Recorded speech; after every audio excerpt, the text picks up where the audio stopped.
Good morning. Welcome everyone, and thank you very much for joining us here for this Regulatory Outlook webinar. My name is Tom Clifford, and I'm a partner here in Deloitte, Denmark, leading our financial risk management practice for the Nordics. Today, we're going to take a little bit of time walking through our Regulatory Outlook for 2022. This flagship report, which we publish every year, sets out what we see as some of the priorities for financial services regulation in 2022 and explores some of the key trends. We're going to drill down into some of the key areas which are most relevant here in the Nordics, like sustainability and operational resilience. And I'm absolutely thrilled to be joined by some of our leading FS experts from Deloitte from across the region. And this team, who I get to work with on a day-to-day basis, have fantastic experience working with clients both here in the Nordics, but also our clients, historically, banks and insurers from across the world. So I'm just going to walk you through the house rules and introduce the speakers. You will be muted throughout, but please do raise questions, and I'll do my best to challenge our panel members with them when we get to the panel sessions. The discussion is going to be recorded, so you don't have to take notes. Please listen, and feel free to come back to the recorded version at a later point. And we'll provide you with that link so that you can watch back and watch it again in another time. So who have we got here joining us on the panel? Well, first of all, we've got Elizabeth. Elizabeth leads our financial services risk advisory business across the Nordics. Based in Sweden, she's got a wide range of experience covering accounting controls, compliance, regulatory transformation, and really making regulations work inside banks. Then we've got Hinko, who leads our Danish financial services risk advisory practice and is one of our senior Nordic lead banking partners.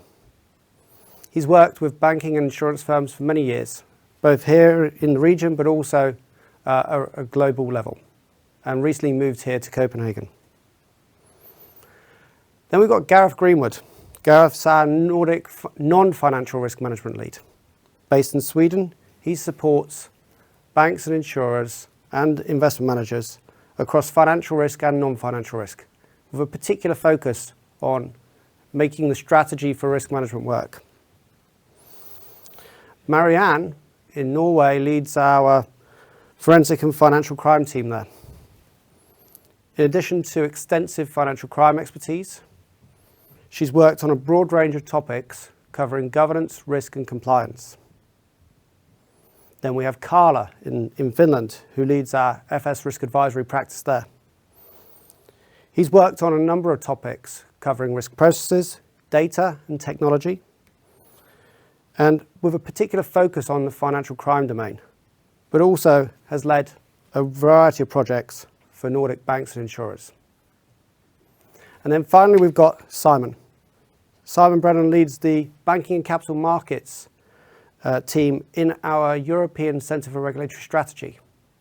And he also leads our Nordic Regulatory Hub, who have done a fantastic job putting this webinar together today. So if we start, let's move to kick off and speak to Simon. Simon, are you there? Hi, Tom. Yeah, I'm here. Good morning. Morning, Simon. Good to see you. So you're going to give us a quick walkthrough of the Regulatory Outlook. So look forward to hearing from you. Thanks very much. So good morning, everyone. If we can move to the next slide, please. I want to give you a flavour of the themes in our report on the Regulatory Outlook. Like Tom, I'd encourage you to read the report to cross-check your own regulatory priorities and also to compare your predictions on what will happen over the next 12 months. To state the obvious, there's a huge amount of regulatory change in the pipeline. That's been true since the financial crisis, but the drivers have evolved. This year, the main drivers we identify are dealing with climate change, striking the right balance between encouraging technological innovation and regulating it, and revisiting, or in some cases completing, regulation put in place after the financial crisis. And from those three drivers, we identified the 10 topics you see on this slide. Starting at the top left, we pick out 2 topics on sustainable finance: transition to the sustainable economy and climate-related risk. There's 2 because reflecting the breadth and pace of development of new requirements. As firms tackle these requirements, they need to think carefully about how they bring together all the components of their work on climate into a coherent whole. And in a similar vein, the second issue I draw out is the importance of data and having a clear firm-wide data strategy. Moving anti-clockwise, on innovation, there's a very rapid growth in digital assets or crypto assets, and it's clear that the authorities face a significant challenge in keeping up with the pace of innovation. Our main message for regulatory firms is to determine your business strategy, determine your risk appetite, and then make sure you have the right control framework in place. That will position you well to be ready for new rules or regulations from the regulators. In addition, the composition of the financial system is becoming more complex, and the linkages between regulated and unregulated participants is more prevalent and stronger. Firms need to understand these linkages and the risks that arise from them. And this leads neatly to the next topic, operational resilience. One of the biggest challenges in operational resilience this year is going to be addressing third-party vulnerabilities. More generally, EU firms need to focus on their attention on the DORA legislation, which we expect to be finalised by the end of this year. At the bottom left, on the capital framework, when you step back, you find that many of the elements are open for review right across the board. And whilst this work clearly won't be completed by the end of this year, we do expect the direction to become much clearer. Firms will need to factor this into their planning over the next 3 to 5 years. Moving to the top right, on market structure, we're now seeing the UK and EU heading off in different directions in terms of their respective reviews of MiFID II. In the EU, towards what we might call open strategic autonomy, seeking to reduce dependencies on third country financial markets and institutions, most immediately in relation to clearing services. Clearly, increasing regulatory divergence between the UK and EU means that firms whose operations straddle both are facing increasingly complex and costly compliance tasks. On value for money, a few years ago this was seen as a uniquely British regulatory fixation. That's changing. Some EU regulators, including ESMA and EIOPA, are now turning their attention to pricing levels and to look at the pricing levels and see what's justified by the service being delivered to customers. Regulators' patience with financial crime is wearing thin, to say the least. One clear source of regulatory frustration is some firms' inability to get the basics right. Again, that will be a focus for this year. The other focus area, which links back to innovation in part, is the need for continuing vigilance in relation to online fraud, especially payments fraud. 2022 will be another demanding year for governance too, for boards and senior executives, with a more complex business environment putting a premium on innovation, and heightened political, social and regulatory expectations complicating this further. These are areas that require different skills and expertise, and also raise questions about how the board's governance approach can continue to provide effective oversight. And finally, in the bottom right, they think it's all over. In our regulatory outlook, we tend to focus on new regulations, but it's essential we remind ourselves that there's no shortage of ongoing regulatory initiatives. While many of the important deadlines in 2022, this doesn't mean by any means that we'll be finished with these regulations. I mean, for example, with resolvability or IBOR transition, there's still a long tail of unfinished business. Can we move to the next slide, please? So clearly there's a lot going on. The themes highlighted here in green are the ones we're now going to cover in more depth. With that, Tom, I'll hand back to you. Thank you, Simon. I really appreciated that, and it's good to get that drill down into the report, which is an excellent read, as you said. And I would encourage everyone here to go away and read it at a later date. So if we move on to the first of our themes, which was sustainability. Have we got Gareth there? Hi, Tom. Good Morning, Gareth. How are you? Very well. Excellent. So, Gareth, could you just give us a quick introduction to sustainability and a couple of those themes which were talked about and what we're seeing here in the Nordics?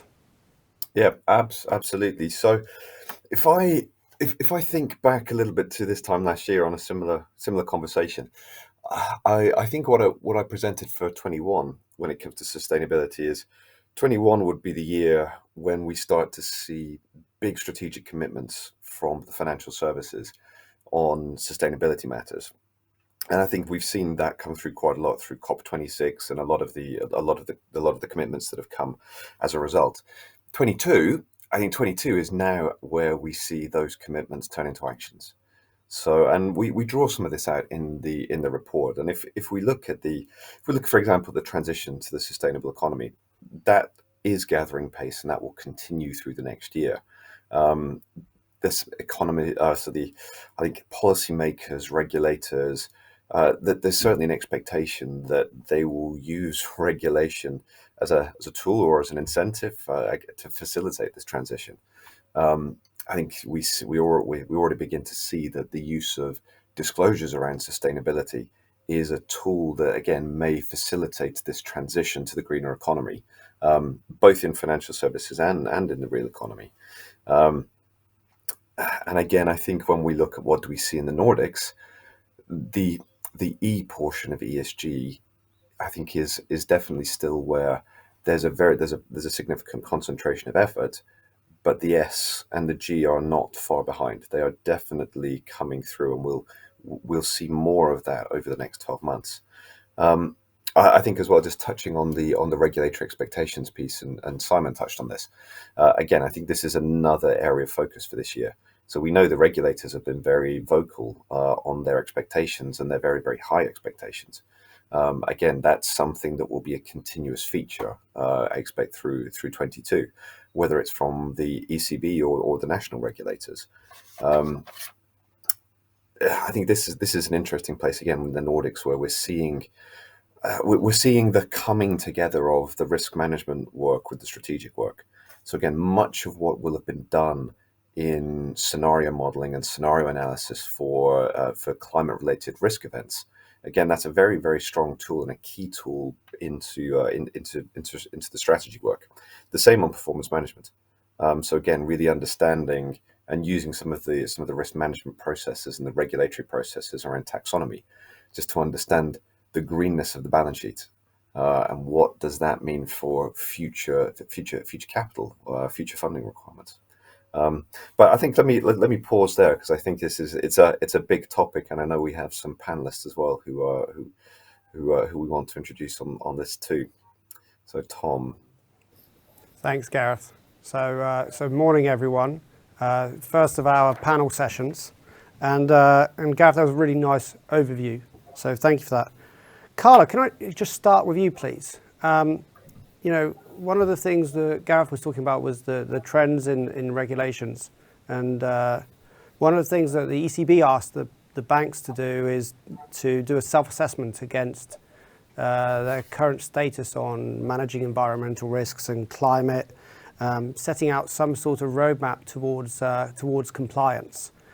From what you're seeing in Finland and the Nordic banks, how are the banks doing in progressing to create these roadmaps and then move along them? Oh, thanks, Tom. The ECB published its assessment of the bank's progress in November last year. The analysis covered 112 directly supervised banks.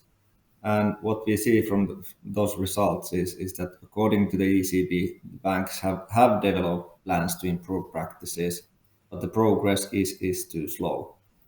Half of the banks, for instance, haven't planned concrete actions to integrate climate and environmental risks into their business strategies, and less than 1/5 have developed key risk indicators to monitor progress.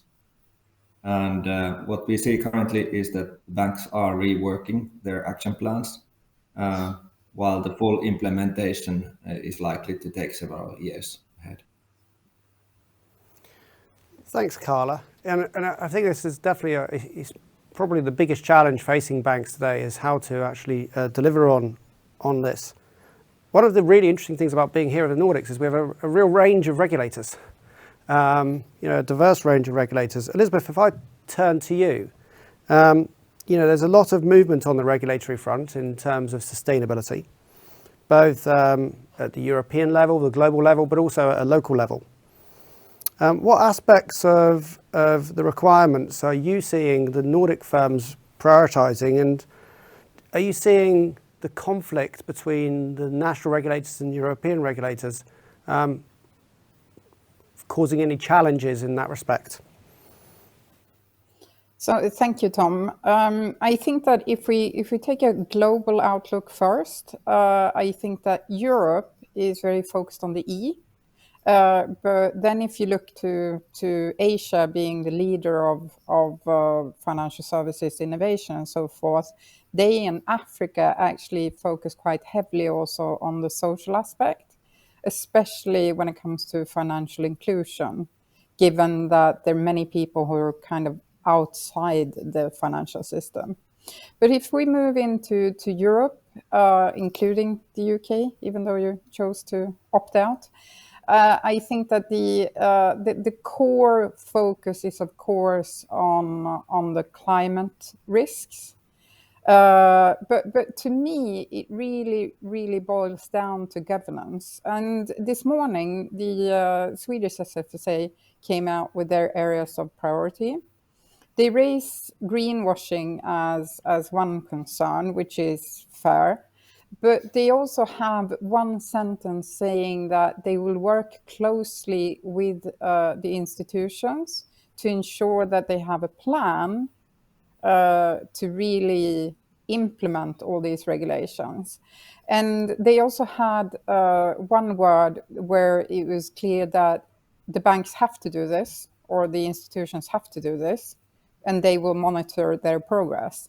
So I think that from my perspective, it boils very much down rather to ensuring from an institution perspective that you have a realistic plan that has been actions set. I don't really see that being a huge conflict from a country to EU regulations, because they're actually also emphasizing the EU regulations per se. It could always be, especially, I think that the distinction in the Nordics would rather be that Norway is slightly outside, so they can expect the Norwegian legislator to maybe move a bit quicker or specify something based on Norway and their particular setup when it comes to having also some heavy industries.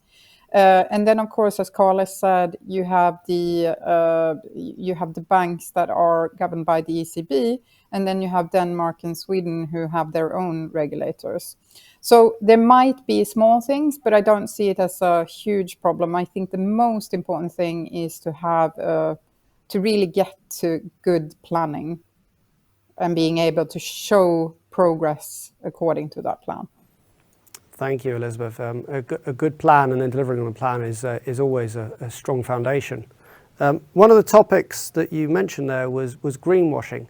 Gareth, if I can come back to you on that, how can firms ensure they provide investors with a clear, accurate description of how sustainable their products really are? What do they need to do? So I don't think we can talk about sustainability and ESG without talking about data. And this came up earlier. So I think it is one of the biggest challenges when it comes to making the disclosures, when it comes to managing the risk, is that as over time the data availability is increasing, but we are still in a position where the data is perhaps not where we would all want it to be. Now, I think to your question, greenwashing is a very tangible risk right now, and it's it's concerning for regulators. It's concerning for industry participants. I think where it comes to and how to manage this best is it's understanding the data that you need, the data that you have, and having a plan for how this is going to evolve over time. And I think it's almost it is something around not taking shortcuts.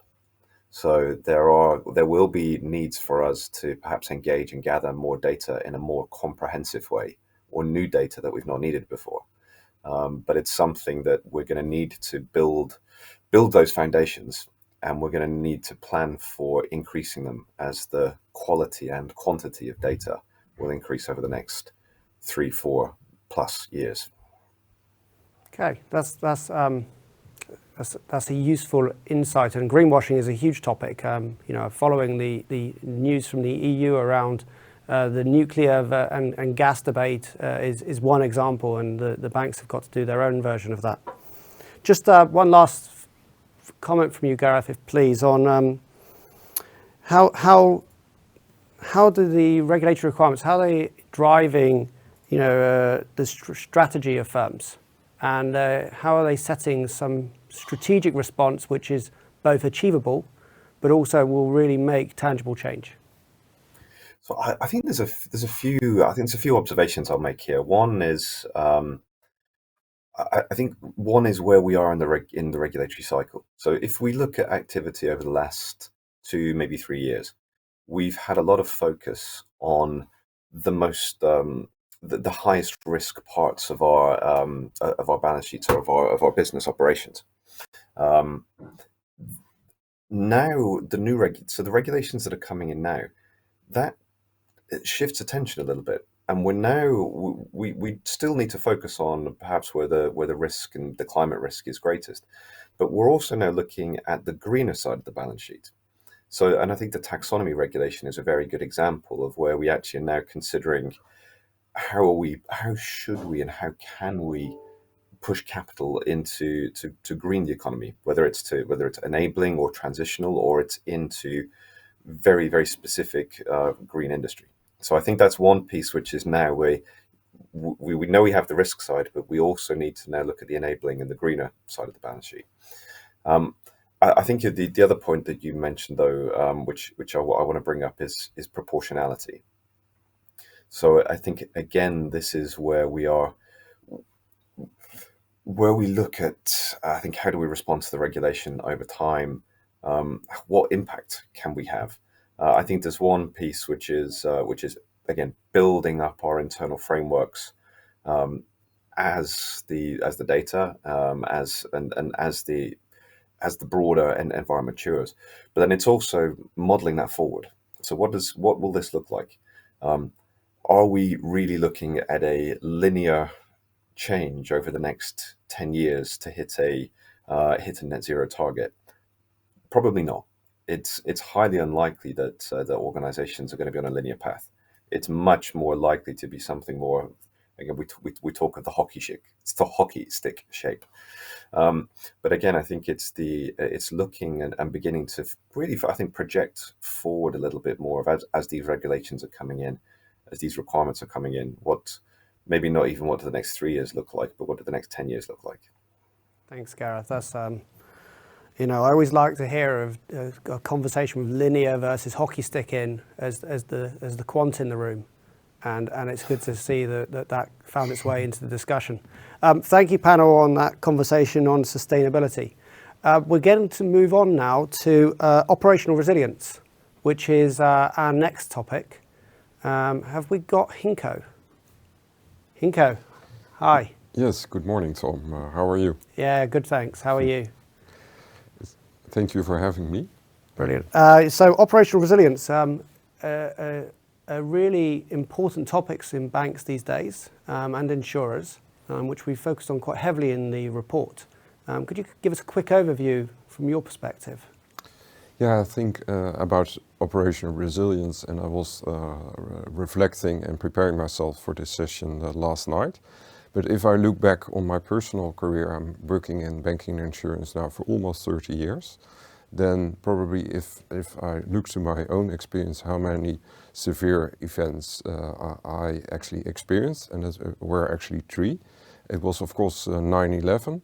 It was the credit crisis, and quite recently, of course, the pandemic. But when I started actually in the 90s, my career, And when you did a risk assessment and you were talking about operational resilience, and in particular about severe and catastrophic events, it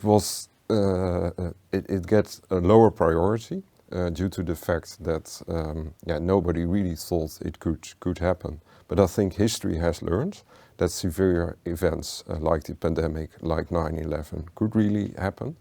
And it's always difficult to predict the future, but learning from the history, I think, is quite important to understand what events could occur, and also what has really the attention from the local regulators, the FSA here in Denmark, but also from the ECB, from a European perspective. Third-party risk management is a topic which is mentioned in our report, and I think it is an important one. Because you see both in banking and insurance, and I think for investment management companies as well, that the ecosystem where actually financial institutes are operating in are much more complex, and as a result of that, it's sometimes not clear enough anymore where really the risk could happen, and therefore a proper assessment, I think, of the interlinkage and the different connections in the financial system is of extremely importance. So I expect in this new calendar year that more attention will be given to third-party risk management, but I also expect that there will be further attention for catastrophic events, severe events like business continuity management, etc. So that's shortly my intro to the topic. Back to you, Tom. Thank you, Henko. And I thought we'd made it quite a long way through this presentation so far without mentioning pandemics, but it's definitely one which we'll come to with the panel members who are about to join us. So if I start with you, Henko, and just coming back to that point around pandemic and COVID-19, and also you mentioned that firms can learn lessons for how they manage operational resilience going forwards. What lessons do you think they can take from COVID-19, and what are some of the main issues that firms are still grappling with as a result of the pandemic? In particular, thinking about the unlikely events, that's a very important one. Learning from other financial institutes, both in the Nordics but also in Europe, is quite important. Of course, we are quite concentrated and focused normally on the events which are in the news, but I think it is also quite important that we are concentrated how prepared are we really on new operation resilience issues and events. And so it is a combination of understanding our own maturity and the vulnerabilities in our organizations, but also thinking about what could really happen in the coming year. So, for instance, to give an example, the likelihood that we get a war in the Ukraine, you hear, of course, at the moment different scenarios about that. But it is not really the issue whether it will happen or not. It's much more important that we are prepared and find out for our own organization how protected are we, for instance, at a cyber attack. And I know that financial institutes has invested already a lot in this area, but the incidents you see are so advanced. So keeping up to the pace, it's really difficult for financial organizations to do so. So be focused and learn from each other. That's probably quite important in this time we are living in right now. Thank you, Henko. Certainly real challenges. If I just turn to you, Carla, how are you seeing firms locally here in the Nordics adapt their operating models to accommodate both the extra requirements, but also, we're moving into a period where there's more digitization, more technology to actually address some of these needs. So how are firms really evolving their operating models to adapt? Well, I think what Henko you raised is around kind of new threats and broader resilience party risk. That also all of that sort of leads us to and the firms to think about their operations more from the data perspective. So I think operations are becoming more data driven. Firms are investing more on kind of data processing, data quality, and maximizing the benefits that can be used. And another point of view on increased digitization is to the firms is the increased customer centricity. For instance, in product development and service development, the profitability is no longer necessarily the sole driving factor, but rather kind of how do we improve the customer experience part of it. Kind of and if we think about talent and people, it's we see more cross-functional teams, more collaboration from different areas of the firm. So that being also one aspect from the digitalization. So Thank you, Carla. And with increased digitalization and also increased requirements from regulators, also then leads to an increase in the need for good controls. Elizabeth, I know controls is a topic close to your heart. What are you seeing firms doing to enhance their control environment to address these challenges? Well, I guess to a certain extent, there's both IOPA and EBA guidelines on ICT and security that are quite good in terms of covering the entire space, so to speak, together with the outsourcing EBA guidelines. So I think that what firms are doing are trying to make sure that they have control frameworks that map up to those requirements. And I would say that the kind of leader in the pack when it comes to frameworks that have received much more attention lately is the third-party risk management. And I think it's important to address the fact that third-party risk management is not solely about outsourcing, but it's rather about all the dependencies that you have that are of material impact of you conducting your business as normal. I think that from a challenging perspective, I think that there's a couple of sort of maybe not foes, but they are still not necessarily supporting this journey. One is agile. It's not that I'm against agile, but I think that the implementation of agile has been very subjective, and sometimes the culture of the firms, they bring in people who know agile, who maybe know technology, but they don't really understand the particular environment of banks and insurance companies, the necessity to being always available, the necessity of protection, and so forth. So that is somewhat problematic. And then I think it's more that in the larger institutions, there's always been internal dependencies that have been difficult to maybe manage. And now we're moving with cloud, we're moving into an even greater dependency where it's harder to govern it because it's outside your jurisdiction, so to speak.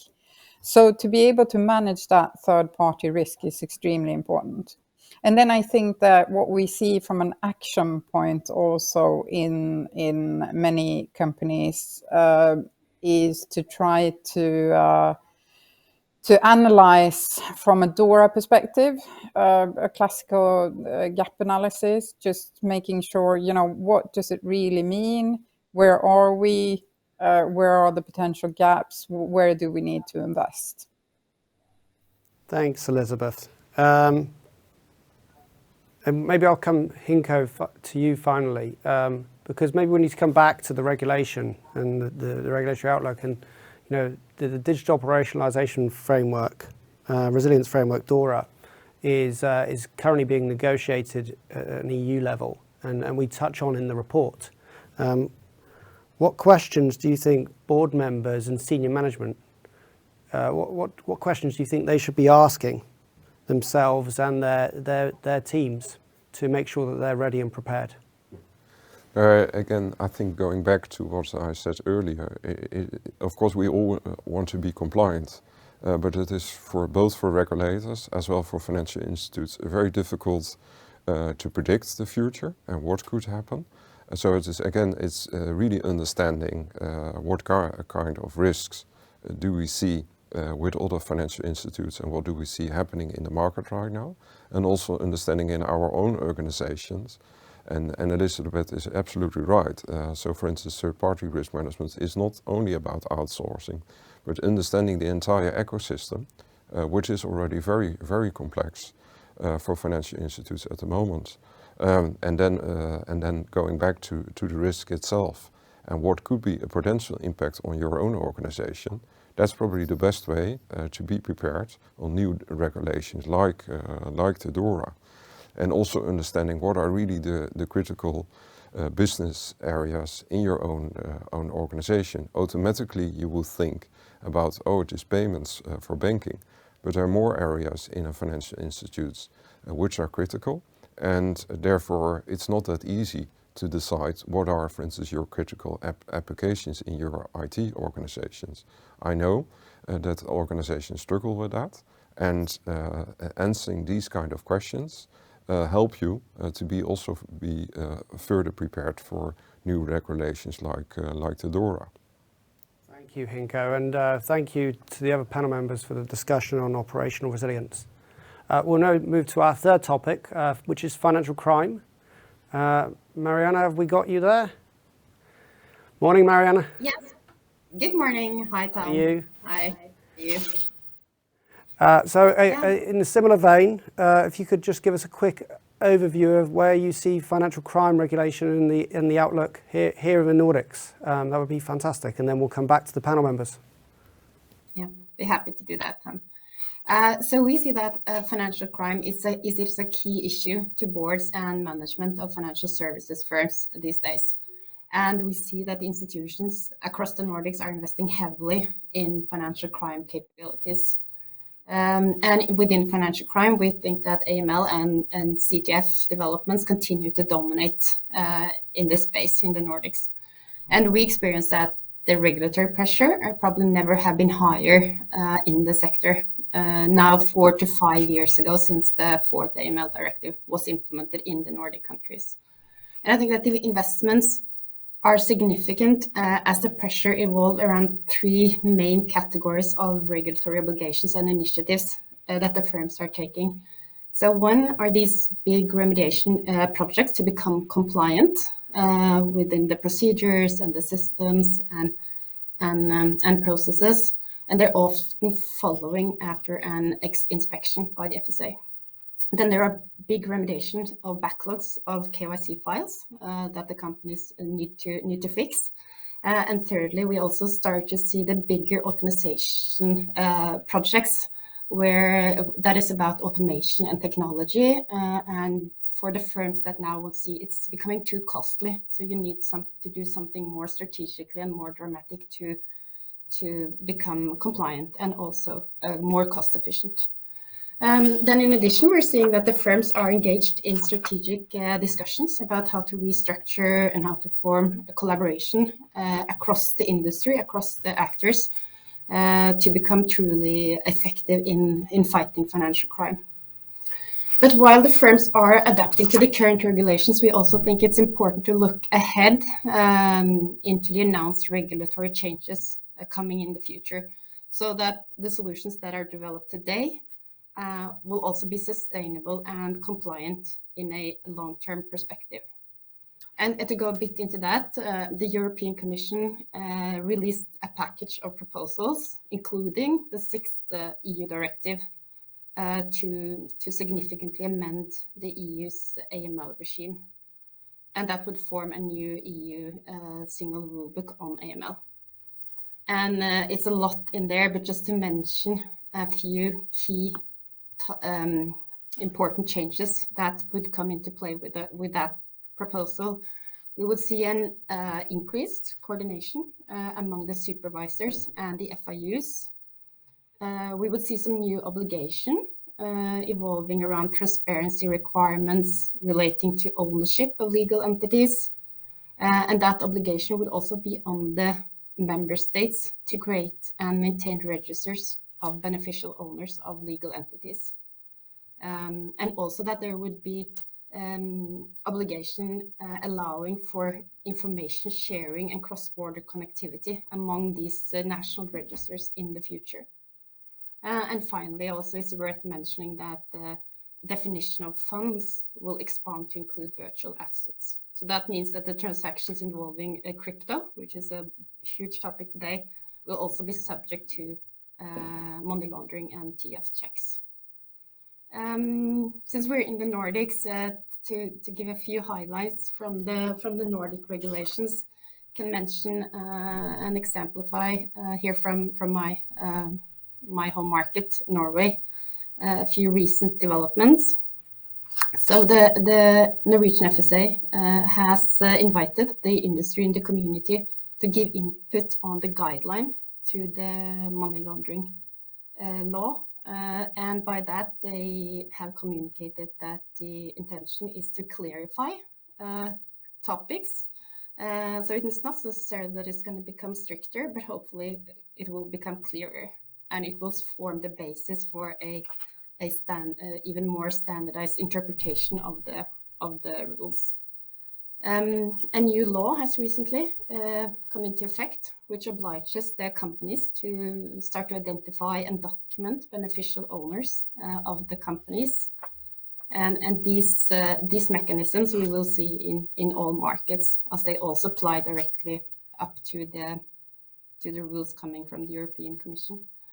Then the Norwegian FSA has also recently launched an internal audit an internal assessment of internal auditing around AML. And I think that the conclusions out of that assessment imply that the banks must improve both the breadth and the depth of the internal audit activities around financial crime in the future. And then just to mention one final topic also is that the EBA has warned against de-risking with the name AML. And the FSAs have stated that they will follow up on whether the banks are actually excluding customers or whole customer groups that represent the high risk of money laundering. And the reason for that is that it's to de-risk customer groups entirely is going to have a negative impact on the ability to prevent money laundering. And I think this is an interesting and clear statement that AML, it's not about avoiding risk entirely, but it's truly about managing risk on behalf of the public interest. I hope I kept it brief enough, Tom. I'm going to hand over to you and the panel. Thanks. Thank you, Mariana. There's a lot of change there. Financial crime's been around for a large number of years, 4 or 5 years, as you said, and still more regulations to come. There was a long list that you walked us through, and it's only a subset. Why regulators seem to keep raising the bar regarding what compliance is, and they seem to be really challenging the banks to do better. How do you see firms reacting to this growing pressure, and why can't they get it right?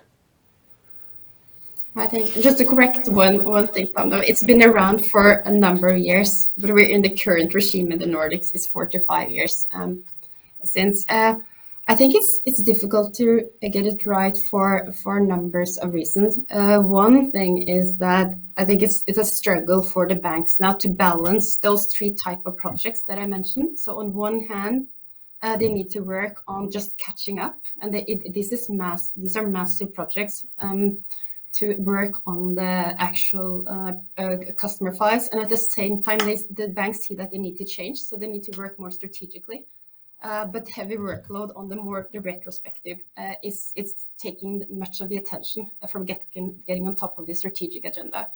That's one reason, and another reason is that it actually is complex. It isn't easy to get it right. I think that's also something to acknowledge. And why that is that it requires, again, back to data, which has been a topic in the other panels also, it requires huge amounts of data and data quality and processing capacity of those, which spans across numbers of systems and businesses. And finally, I also just wanted to add that AML, it's often seen as a compliance issue, but it taps into the core businesses and the core processes of the banks. It's not something that you can just add onto the side or on top. So this is really about being compliant throughout the customer life cycle. And it evolves across the business. It's the second line, it's the third line. Now we also see becoming increasingly evolved. So these are complex processes and very, I would say, interfering work also in a way with the way business runs traditionally and in the past. So it's complex change. Elizabeth, if I turn to you, I know you've worked through the years on a number of financial crime projects in the region. How do firms move from a remediation agenda to actually operationalizing processes and controls and creating something that really will be sustainable? So just kind of re-emphasizing what Mariana was saying, the most important thing where you need to really begin is the tone at the top, to get the full mandate from the board of directors, from the management group, understanding that this is not going to go away, it's not going to be handled by compliance, but it's actually a risk that is real and something that you need to work with. And then that needs to be funneled down through the culture of the organization, where you need to clarify roles and responsibilities for the ongoing business and the managing of this risk. And then I think it very much boils down not solely to data, but also the processing of data. So the more automated you can get, the more you can use the data that you have. The ability to actually also work with that data and improve your knowledge, then you to really work with the full cycle of the program. And it's hard to say. Many of the big institutions struggle with the ability to use their own data and to turn it into management information that will then form good and database decisions. It's still very much just trying to see the fires and get them sorted. Thank you, Elizabeth. You mentioned automation there, and Mariana, you mentioned sort of data. To get data and automation to work, you really need to deploy, technology successfully. Carla, if I can move to you, how can firms use technology to improve their financial crime controls and their management towards compliance? Well, approaching from two, from the challenge angle is that the demands are increasing. The controls need to be more real time, more so kind of things are happening faster, and technology can help to accommodate those challenges. Technology can also help in the demand for increased data sharing and collaboration in the industry. That for instance, there's a good example of transaction monitoring collaboration in the Netherlands.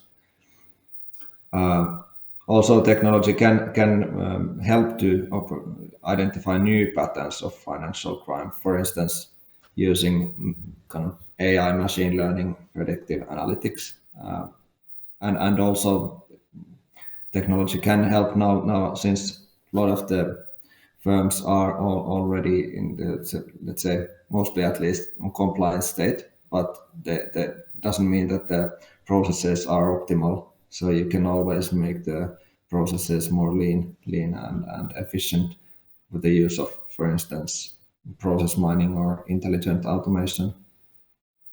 While implementing technology, I think practices need to accommodate also current and upcoming regulations.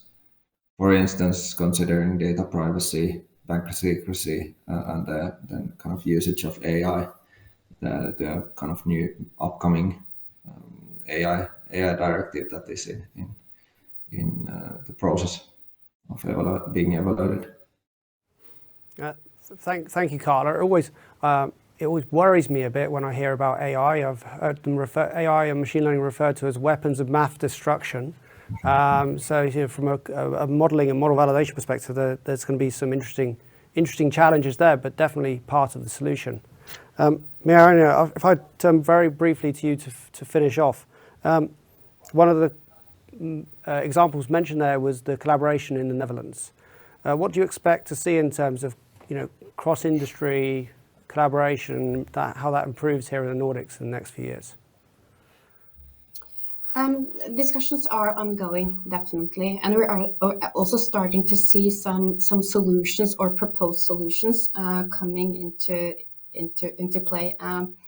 And I think we'll see two types really of collaboration. One is there are collaboration models that engage the private institutions among them. And then also, and maybe even more importantly, we'll also see the collaboration among the public authorities and the private institutions. The drivers behind this are several, and one is that they want to. I think the banks generally and the authorities generally want to become more effective. They want to work on the right things to actually prevent the criminal networks. And these networks, they don't stay within one financial institutions. So a collaboration among the financial institutions make great sense. Then I think also one can achieve more cost efficiency if combining, if building infrastructure that more of the institutions can invest into and have more efforts out of, more efficiency out of. Then there's another consideration, it's the customer. And to increase the customer experience as a driver, it shouldn't be a reason why when a customer apply for a loan, they would need to show the same, give up the same information, go through all the same checks for every institution that they would interact with. So one's looking into some utilities and some more some joint activities on KYC, for instance. That's typically the Invidem solution that's in the Nordic. And also just finally, to finish it off, I also think that it's becoming so costly and such a big task to do this thing that we will also see that some of the bigger actors or some system providers that have very advanced technology may also be able to take on some of the work on behalf of more of the institutions. So we can see more, I think, of service vendor arrangements between the financial institutions also. So that's some of the key drivers. And the authorities. Yeah, thanks. We're a bit short of time, so thank you. But financial crime is a huge topic in the Nordics, and definitely worth us spending the time reflecting on. If we move to our final topic, and that's financial resilience. And as I said, we've only got about 5 minutes left, so I will be brief. One of the big trends and themes which we touch on in our regulatory outlook is the new capital rules coming in from Basel, which are being implemented during 2022, 2023, and beyond into 27 and broader.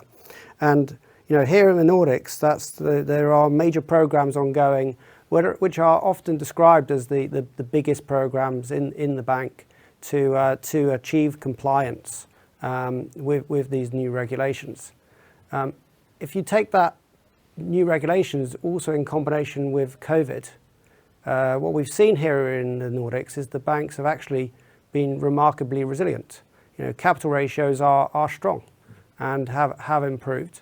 There have been increased impairments, but actually the debates that are happening now post-COVID are whether those impairments should and could be released and when they should be released. But also there are clouds on the horizon. COVID-19 has definitely seen winners and losers, and whilst the social support here in Nordics has been and welfare has been strong, as we start to move out of the COVID world, post-COVID, we will start to see bankruptcies trending up, unemployment trending up, and that will have a follow-on effect for credit risk and financial resilience of banks. If I just go back to the panel quickly, have we got Elizabeth and Carla? So thank you all for all your answers through this session. Just briefly on financial resilience, maybe I'll start with you, Elizabeth. How have you seen the banks in Sweden adapting to COVID-19? They've reacted, and from a credit risk perspective, and how do you see this evolving going forwards? So I think that the banking system in Sweden has coped quite well. And I also think that slightly less than 2 years ago, not only the banks, but also firms like ours sat there with, let's say, catastrophic plans for how the world should look.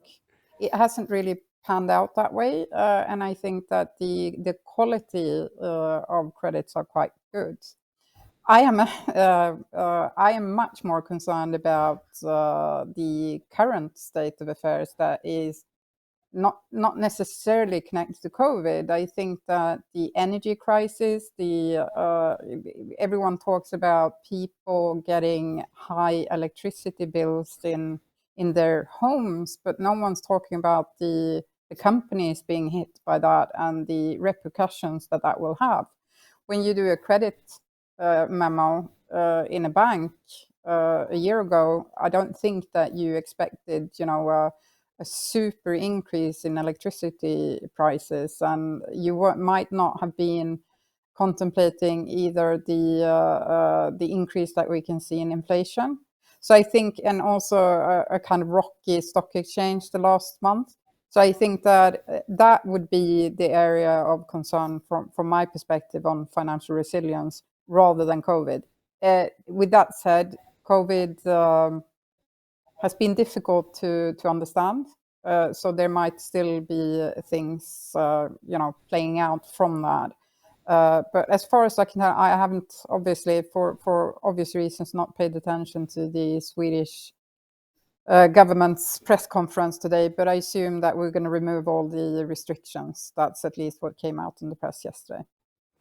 Thank you, Elizabeth, and I tend to agree. And you mentioned inflationary pressures, and one I was looking at just this morning was the house price inflation we've seen has been across the region has been pretty high, and there's those sort of continued concerns about whether there are bubbles which might pop in the future. But I think that's definitely for the medium long term rather than necessarily the short term. Carla, last word quickly from you. We've got about a minute. So, what are you seeing in terms of what the Nordic banks and the Finnish banks are doing around the new capital rules, which were published by the EU for last year? Well, naturally, we expect banks to begin by carrying out impact analysis to understand the effects of these upcoming changes on their business. Depending on the results, they might consider business model realignment actions, such as product redesign or adjustments to client targeting. They might also review their capital allocation across the group and reconsider, for instance, review the use of Pillar 1 capital versus economic capital as the capital allocation mechanism. some might see opportunities for risk-weighted assets optimization or need to adjust pricing. The changes might as well impact bank strategies regarding internal models for credit risk. For example, there are significant changes which can influence the previous assessment of the advantages and benefits of the IRB approach. Maybe that being the short answer. So maybe Tom, if you would like to elaborate some more on these impacts from your viewpoint. Yeah, thank you, Carla. You know, these are topics which are close to my heart, and certainly the standardised output floor is going to make banks look again at the benefits of having the internal models. I also see the potential change in product pricing. There was a report today in Denmark which has said that, you know, the increase in mortgage prices for the average mortgage would be 4,500 kroner a year, approximately, if it was flowed straight through into cost of capital.